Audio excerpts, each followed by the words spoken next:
But one thing I found is that I'm very committed to greys. So when something went out on the... can you turn the tellies off? When something went out on the website, I thought, yes, I'll be part of Supporters Trust.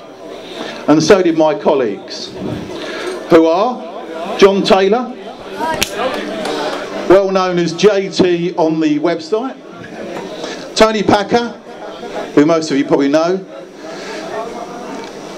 David Fraser, who runs the unofficial website, and John Mist.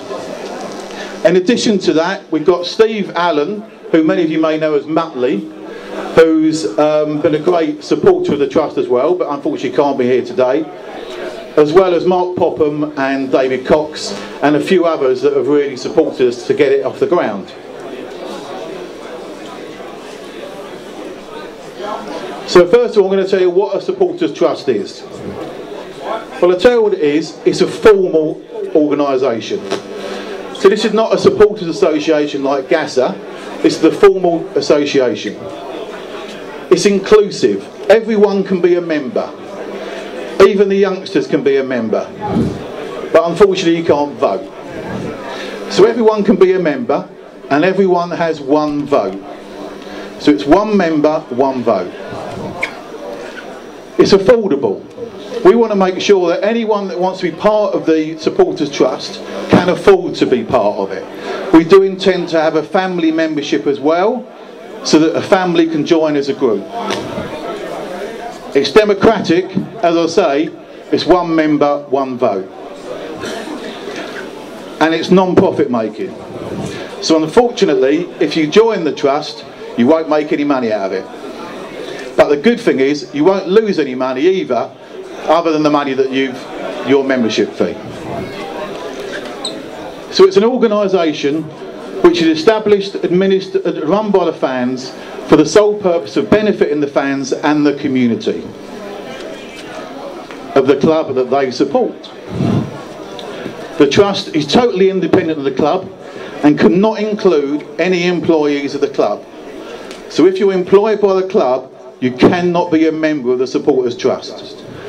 It's affiliated to a body called Supporters Direct, which is basically an umbrella organisation for supporters trusts. We've met with these guys on many occasions, and they were going to be here tonight, but unfortunately they are unwell. What happens is the Trust becomes an industrial and provident society. It's basically like a charity, okay? So it's a proper company. We have to register accounts, and we have to be regulated by the Financial Services Association to make sure that no one is taking money or we're doing something that we shouldn't do. Any money raised or shares bought will belong to all members equally. So no one can take money out of the club or of the Trust. As I said, it's one member, one vote.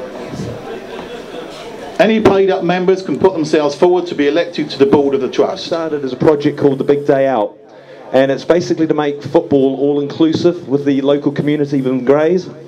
I went out and got my own sponsorship money, and I interacted with, and they're going to hate me for saying this, handicapped and special needs children within the area. I went to Treetops, Snack.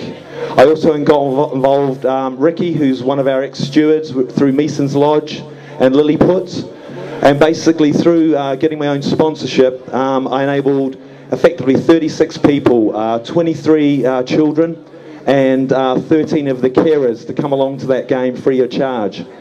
For me, it wasn't just about giving them a ticket in their hand. They also basically had a pack, which I went to the club shop, paid out of my own, well, out of the sponsors' money, and basically got scarves, they got a program, and some various other memorabilia. Also too, we went and sponsored Andy Pugh's shirt for the rest of the season, and it was very appropriate that he actually scored the winning goal that day, and one of the children, Kieran, actually gets to take that home at the end of the season.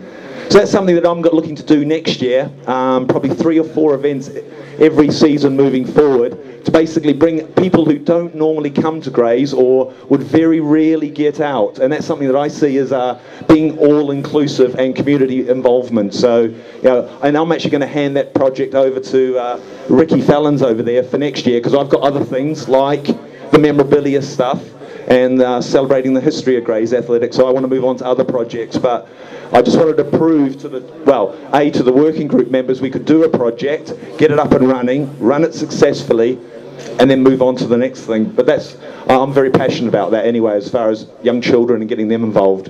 And not just the kids who are able to come, but the kids go free. It's actually minority groups, so yeah, from that point of view.